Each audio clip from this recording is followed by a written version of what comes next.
So big pass லைவ்ல வந்து பார்த்தீங்கன்னா ஜெஃப்ரி தர்ஷிகாவோட சம்பவம் நடந்துச்சுல, அது இப்போ தான் டெலிகாஸ்ட் ஆச்சு. அதை பற்றி பார்த்துடலாம். நானும் பேக் டு பேக் வீடியோ போடணும்னு நினைக்கிறேங்க. இந்த வாரம் எனக்கு ரொம்ப கடின காலமாக தான் இருந்திருக்கு. ஏன்னா ஒரு நாள் என்னடானா 6 ப்ரோமோ விட்டு காலி பண்ணான். இன்னைக்கு வீடியோ ரெக்கார்ட் பண்ணுறதுக்கே டைமிங் கொடுக்காம டப்பு நிறைய வருதா, அதனாலே நிறைய வீடியோ டிலே ஆயிடுச்சு. 1 by 1 நான் போடுறேன் மக்களே. ஸோ அதுக்கு முன்னாடி சேனலுக்கு புதுசாக இருந்தீங்கன்னா சப்ஸ்கிரைப் பண்ணிடுங்க, மறக்காமல் லைக் பண்ணிடுங்க. பல பேர் வீடியோ பார்க்குறீங்க, லைக் போடாமல் இருக்கீங்க, லைக்கை மட்டும் போட்டுருங்க. ஸோ அது எனக்கு கொஞ்சம் யூஸ்ஃபுல்லாக இருக்கும். வணக்கம் மக்களே. ஆக்சுவலாக என்ன தப்பு அப்படின்றது பார்த்தீங்கன்னா, அந்த இதில் தர்ஷிகா மேடம் இருக்காங்களே, தர்ஷிகா அவங்க கிச்சன் இன்சார்ஜ். அவங்க என்ன ப்ரொவிஷனை ஹேண்டில் பண்ணுறது மட்டும்தான் அவங்களுடைய வேலை, வேறு எதுவுமே அவங்களோட வேலை கிடையாது. இவங்க என்ன பண்ணிருக்காங்க, காலையிலேயே வந்து பார்த்தீங்கன்னா ஸோ வாட்டர் சுட்டுருக்காங்க, அதுக்கு ஹெல்ப் பண்ணியிருக்காங்க கிச்சன் டீமுக்கு. ஹெல்ப் பண்ணுறது தப்பா அப்படின்ற மாதிரி நீங்கள் கேட்கலாம். ஆக்சுவலாக ஹெல்ப் பண்ணக்கூடாது. கிச்சன் டீமோட வேலை கிச்சன் டீமோட வேலை. இது வெஷல் வாஷிங்கோட வேலை தான், வெஷல் வாஷிங்கோட வேலை. அதை தான் தர்ஷிகா பார்க்கணும். இன்சார்ஜாக இருந்தால் பொருட்கள் கொடுக்கலாம், இதை அலாட் பண்ணலாமே தவிர்த்து அவங்க போய் கிச்சனில் வேலை பார்க்கணுன்ற அவசியமே கிடையாது அப்படின்றது தான். இவங்க என்ன பண்ணிருக்காங்க, சுகர் கேவிங் இருக்கிறதால அந்த ரவாவை எடுத்து ரவா லட்டு கிச்சன் டீமுக்கு தெரிஞ்சு தான் ரவா லட்டை பண்ணியிருக்காங்க. கரெக்டாக ஜெஃப்ரி வந்து யாரை கேட்டு நீங்கள் வந்து இங்கே பண்ணிருக்கீங்க, யாரை கேட்டு ஒர்க் பண்ணுறீங்கன்னு கேட்குறாங்க. இல்லை ஜெஃப்ரி, நான் பண்ண தப்பு தான், சுகர் கிரேவிங்ஸ் இருந்துச்சு, அதனால நான் சாப்பிட்டேன், பண்ணிட்டேன், இது என் தப்பு தான், விட்டுருங்க, பிரச்சனை இல்லை, நான் தான் தப்பு பண்ணுறேன்னு அக்செப்ட் பண்ணி ஏற்றுக்கிறேன்ல அப்படின்ற மாதிரி சொல்கிறாங்க. உடனே ஜெஃப்ரி என்ன சொல்கிறாரு, என் கேப்டன்சி நீங்கள் இதெல்லாம் கேப்டன்சி வந்து கண்டிஷன் போடுறதோ இது பண்ணுறதோ கிடையாது, திட்டுறதோ இது எதுவுமே கிடையாது. கேப்டன்சி சரியில்லைன்னா நீங்கள் கேப்டன்சி பேட்சை எடுங்க, எனக்கு ரொம்ப அசிங்கமாக இருக்குங்க, இதுவாக இருக்குங்கன்ற மாதிரி ஜெஃப்ரி பேசுகிறார். ஏன்னா ஜெஃப்ரிக்கு என்ன இதுனா, 3 வாட்டி ஜெஃப்ரி காலில் இருந்து தர்ஷிகா கிட்ட 3 வாட்டி கிச்சனில் ஒர்க் பண்ணாதன்னு 3 வாட்டி ஜெஃப்ரி சொல்லியிருக்காப்புல. எப்படி 3 வாட்டி சொல்லியிருக்காப்புல, அதையும் கேட்கல தர்ஷிகா. அதுக்கப்புறம் விஜய் விஷால் கிட்ட சொல்லிட்டு போயிருக்காங்க, அதையும் கேட்கல. ஏன் இப்படி கேட்பாங்க? விஜய் விஷால் எந்த டீமு? விஜய் விஷால் எந்த team? Kitchen team. Kitchen team மாதிரி தான் எங்கே. ஸோ யார் அங்கே இருக்காரோ பின்னாடியே நான் இருப்பேன் இல்லையா அப்படின்ற மாதிரி தான் தர்ஷிகா இருப்பாங்க. ஸோ விஜய் விஷால் பக்கத்துலேயே உட்காந்து பேச முடியும்ல, கிச்சனில் இருந்தால் தான். அதை தான் அங்கே உட்காந்து பண்ணியிருக்காங்க. ரவா லட்டும் உருட்டி இது மாதிரி பண்ணியிருக்காங்க. ஜெஃப்ரி என்ன சொல்கிறான், என் பேட்சை போய் எடுங்க, யாராவது போய் எடுங்க, என் பேட்சை எடுக்கணும், இங்கே தப்பு நடக்குது. ஸோ இதை பற்றி நீங்கள் கேள்வி கேட்கலாம். எப்படி இங்கே தப்பு நடக்குது என் கண்ணுக்கு தெரியுதுங்க, என் கண்ணுக்கு தெரியுது, நீங்கள் அதை எடுங்க, இதெல்லாம் அக்செப்ட் பண்ண முடியாதுன்ற மாதிரி ஜெஃப்ரி பேசுகிறாப்புல. ஆனால் கேப்டன்சி பேட்சை கேப்டனே எடுக்கணும்னு சொல்றது இங்கே தான் நான் பார்க்குறேன். அதுக்கான ரூலே கிடையாது. ஸோ கேப்டன்சி சரியா இல்லை அப்படின்னு ஒரு குற்றச்சாட்டு வந்தால் ஹவுஸ் மேட்ச் தான் எடுக்கணுமே தவிர்த்து கேப்டனே போய் ஒரு பேட்சை எடுக்க முடியாது அப்படின்றது தான் பேஸ் பாயிண்ட். ஓகே, அதுங்காட்டி என்ன பண்ணுறாங்க, அன்ஷிதா ஆனந்திலாம் வந்து அதெல்லாம் இல்லை கேப்டன், நீங்கள் சரியாக வேலை பார்த்துருக்கீங்க, நீங்கள்லாம் இதை எடுக்கக்கூடாது, சரியாக வேலை பார்க்கலைன்னா தான் உங்கள் மேலே தப்பு. நீங்கள் ஒரு விஷயம் தப்புன்னு படுது, அதை நீங்களே வந்து அட்ரஸ் பண்ணுறீங்க. அட்ரஸ் பண்ணாமல் இருந்தால் தான் நாங்கள் கேள்வி கேட்க முடியும். அட்ரஸ் பண்ணுறவங்களை எப்படி நாங்கள் கேள்வி கேட்க முடியும் அப்படின்ற ஒரு பாயிண்ட் சொல்கிறாங்க. கரெக்டாக தான் படுது. ஒரு குற்றச்சாட்டு வைக்கிறோம், அதை நீங்களே சரி பண்ணுறீங்கன்னா பிரச்சனை கிடையாது, நீங்கள் சரி பண்ணாமல் விடும்போது தான் நாங்கள் பேட்ச் எடுக்க முடியும் அப்படின்ற மாதிரி டிஸ்கஷன் பண்ணுறாங்க. இதில் வந்து நடுவில் என்ன பண்ணுறாரு, சத்யா வந்து பவித்ராவை பார்த்து ஏதோ பேசிகிட்டு இருக்கும்போது பார்த்தீங்கன்னா, ஏய் திரும்ப பேசாதீங்க, எதுக்கு திரும்ப இந்த ஒரு விஷயம் நான் தான் தப்புன்னு அக்செப்ட் பண்ணிட்டீங்களா, ஒவ்வொருத்தரும் வந்து எதுக்கு பற்றி கேட்குறீங்கன்ற மாதிரி தர்ஷிகா ரியாக்ட் பண்ணுறாங்க. நடுவில் நீங்கள் தானே கதை அடிச்சிட்டீங்க அப்படின்ற மாதிரி சத்யா ஒரு டயலாக போட்டார் பவித்ரா பற்றி.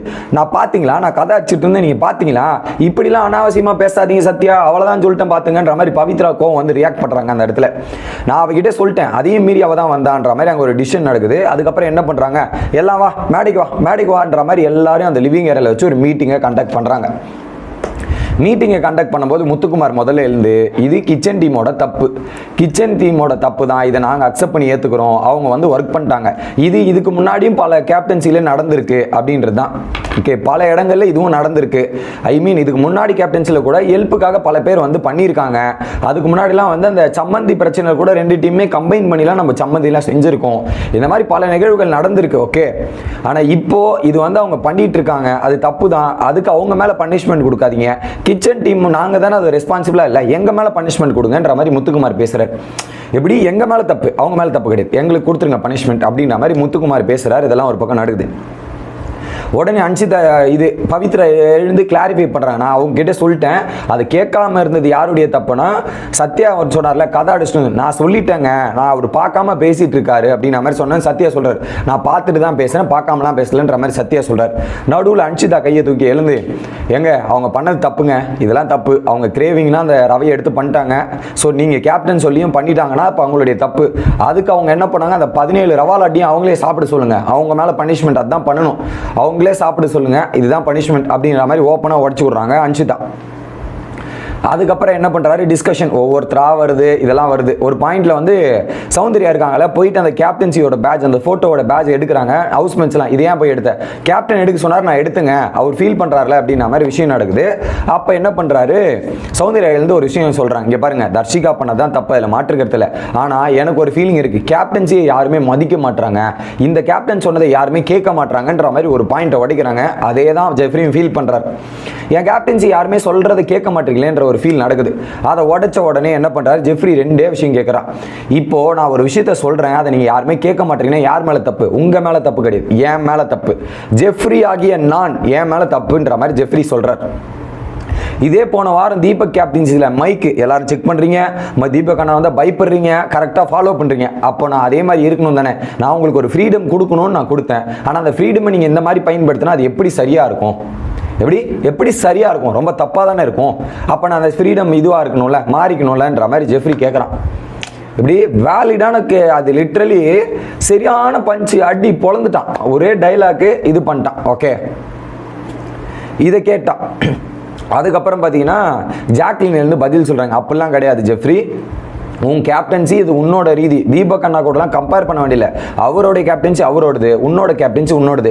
அதுலேயும் பல பிரச்சனைகள் நடந்தது. அவர் ரூல்ஸ் போட்டுமே ஃப்ரிட்ஜை திறக்கலையா, ரூல்ஸை மீறலையா, அங்கேயும் நிறைய முரண்பாடுகளான கருத்துக்கள் இருந்தது, இங்கேயும் ஒரு முரண்பாடான கருத்து இல்லை, இதுதான் அப்படின்ற மாதிரி சொல்லிடுறாங்க.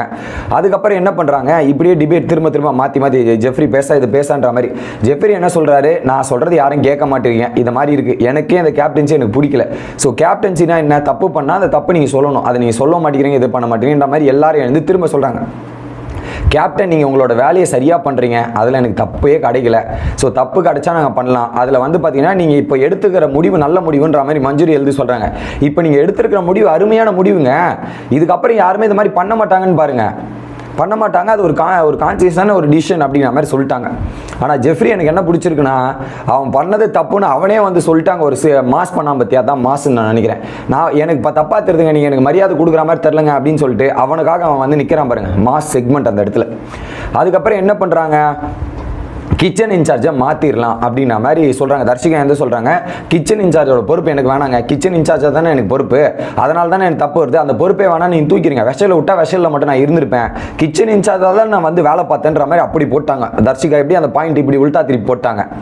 உடனே மற்ற வெஷல் வாஷிங் டீமை எடுத்து அவங்கள அந்த வேலை நம்ம அந்த வேலை மட்டுமா பார்க்க சொன்னேன், ரெண்டுத்தையும் தானே பார்க்க சொன்னேன் அப்படின்ற மாதிரி டிஸ்கஷன் போயிட்டு ஒரு பாயிண்ட்டுக்கு மேலே என்ன நடக்குது, நான் முடிவு எடுத்துக்கிறேன்ற மாதிரி ஜெஃப்ரி முடிவு எடுக்கும்போது முத்துக்குமார் கை தூக்கி, இதெல்லாம் ஒரு பெரிய பிரச்சனை இல்லை கேப்டன், அதில் வந்து தர்ஷிகா ஒரு ப்ளே பண்ணியிருப்பாங்க, கில்ட்டா இருக்கு, நீங்க எல்லாரும் சேர்ந்து எனக்கு எதிராக பேசுறீங்க, அதே வந்து எனக்கு கிச்சன் பொறுப்பை திரும்ப அந்த கிச்சன் பொறுப்பை என்கிட்ட கொடுத்தா நான் எப்படிங்க கிச்சன் டீம் மெம்பர்ஸ் மூஞ்ச முழிப்பேன், எனக்கு வெக்கமா இருக்காதாங்க, எனக்கு கில்ட்டா இருக்காது. இது விஷால் மூஞ்ச முழிக்கிறதுக்கு உங்களுக்கு கில்ட்டா இருக்கும் நீங்க பண்ணதுக்கு, எப்படி திருப்புறாங்கன்னு பாருங்க மக்களே இந்த இடத்துல.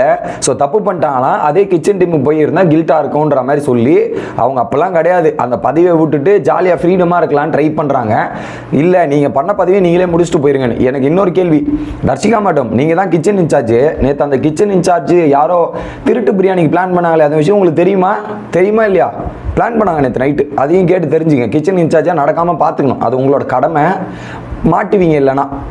இதுக்கு தானே நீங்கள் வெளியே வரலாம் ட்ரை பண்ணுறீங்க.